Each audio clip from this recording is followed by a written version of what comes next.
Tidak gampang memimpin daerah atau kota kabupaten yang berbatasan dengan kota-kota yang maju. Apalagi kota itu modern. Misalnya Bekasi yang berbatasan dengan Jakarta. Tangerang yang berbatasan dengan Jakarta. Di sekitar kita, misalnya Sidoarjo yang berbatasan dengan kota Surabaya. Maupun Gresik yang berbatasan dengan kota Surabaya. Kenapa? Karena selalu akan diperbandingkan oleh publik kemajuannya, tata kelolanya, dan peradabannya.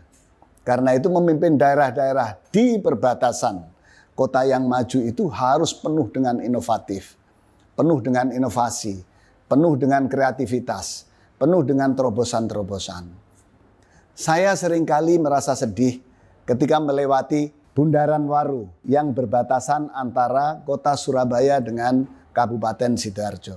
Di situ akan tampak jelas sekali seperti dalam gambar yang satu kusam, yang satu glowing alias bening. Karena itu dibutuhkan terobosan-terobosan baru bagi kepala daerah Sidoarjo maupun Gresik agar jangan sampai perbedaan secara fisik atau yang kasat mata itu tampak sangat jelas. Caranya bagaimana? Tentu tidak adil memperbandingkan antara perkembangan Surabaya dengan perkembangan Sidoarjo. Kenapa? Dari kemampuan fiskalnya pun berbeda. Misalnya, APBD 2021, Surabaya sudah mencapai 8,9 triliun. Sementara Sidoarjo hanya 5,3 triliun.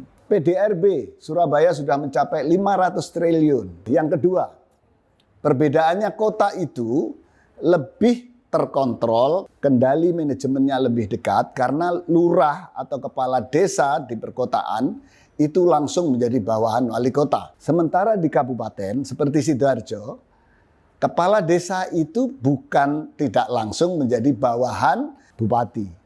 Karena kepala desa melalui pemilihan langsung kepala desa. Bupati juga pemilihan langsung. Nah, karena pemilihan langsung maka kepala desa merasa punya kekuatan dari bawah, punya power dari masyarakat, punya konstituen, punya pendukung sendiri.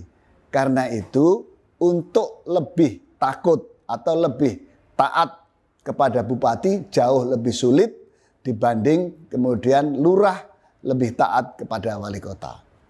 Namun tentu ini semua bukan menjadi alasan untuk seorang kepala daerah, untuk seorang pemimpin daerah tidak melakukan terobosan-terobosan. Seperti Sidoarjo misalnya.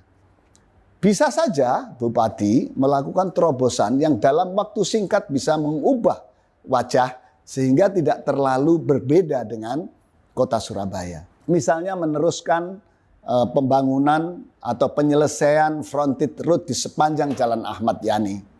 Kebetulan pintu masuk dari Surabaya menuju bandara itu namanya juga Jalan Ahmad Yani. Kalau sepanjang Jalan Ahmad Yani, mulai yang di Surabaya sampai kemudian yang di Sidoarjo atau Aloha, itu frontage route-nya sudah jalan, sudah jadi, maka itu dengan sendirinya akan mengubah wajah Sidoarjo. Orang akan tidak lagi membandingkan terlalu tinggi, terlalu dalam antara kemajuan Sidoarjo dan Surabaya. Orang akan melihat akan ada punya efek wow atau efek halo dalam teori komunikasi. Nah, selain itu ada halnya lagi yang gampang.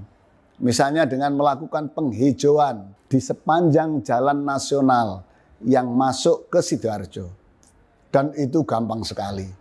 Karena penghijauan-penghijauan seperti itu bisa melibatkan banyak korporasi di daerahnya maupun koperasi yang dari luar. Akan sangat gampang untuk mendorong orang-orang menyumbang pepohonan. Sehingga kalau kemudian mulai sekarang ditanam di sepanjang jalan itu, maka 5 tahun lagi pasti sudah akan rindang dan sekaligus mengubah wajah Kabupaten Sidoarjo. Itu pula yang terjadi di Surabaya. Dulu ketika Surabaya masih kering kerontang, dengan hanya penghijauan, maka image publik begitu berubah. Ditambahin taman menjadi makin indah, bertambah berubah lagi. Ditambahin infrastruktur yang berubah, bertambah lagi. Namun tentu sebetulnya kemajuan daerah di sekitar ibu kota yang maju itu bukan hanya tanggung jawab bupati maupun wali kota. Itu akan lebih baik kalau kemudian gubernur maupun pemerintah provinsi turun tangan. Dengan apa? Dengan menciptakan klaster-klaster baru pembangunan. Misalnya Surabaya Raya menjadi klaster baru yang kemudian itu bisa dinikmati oleh warga kota Surabaya dan sekitarnya. Yang mempermudah akses para komuters untuk bekerja di Surabaya.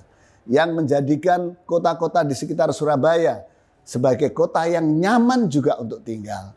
Dengan fasilitas yang tidak kurang. Tapi sejauh mana gubernur maupun pemerintah provinsi sudah turun tangan untuk membangun atau menciptakan, mempersiapkan klaster-klaster baru pertumbuhan di Jawa Timur ini. Sampai sekarang saya belum tahu. Tapi rasanya ke depan ini menjadi satu keharusan. Sehingga tidak akan tumpang tindih antara peran kota maupun kabupaten dengan provinsi. Jangan sampai kota dan kabupaten mengurusi orang-orang miskin, sementara infrastruktur juga harus diurusi mereka. Akan sangat baik kalau dalam hal mengintegrasikan pertumbuhan kota-kota besar dan sekitarnya, provinsi turun tangan dengan merancang master plan bersama, dengan merancang infrastruktur yang interconnecting antara daerah-daerah itu. Dengan demikian kita akan menyaksikan Surabaya, Sidoarjo, Gresik menjadi satu kawasan baru yang nyaman untuk ditinggali, yang murah untuk ditempati, dan kemudian yang tinggi peradabannya. Saya tidak ingin Sidoarjo menjadi seperti Bekasi yang pernah dibully oleh publik, oleh netizen. Bahkan sampai dihilangkan dari peta dunia. Malu kan kalau kemudian sampai Sidoarjo juga dihilangkan dari peta dunia. Karena publik, karena warganya malu dengan kotanya. Karena warganya tidak bangga dengan tempat tinggalnya. Pak Bupati Sidoarjo, Gus Muhdor, ayo Anda bisa. Jangan sampai Sidoarjo jadi Bekasi. Di Black Canyon Ahmad Yani, ngopini bersama Arif Afandi.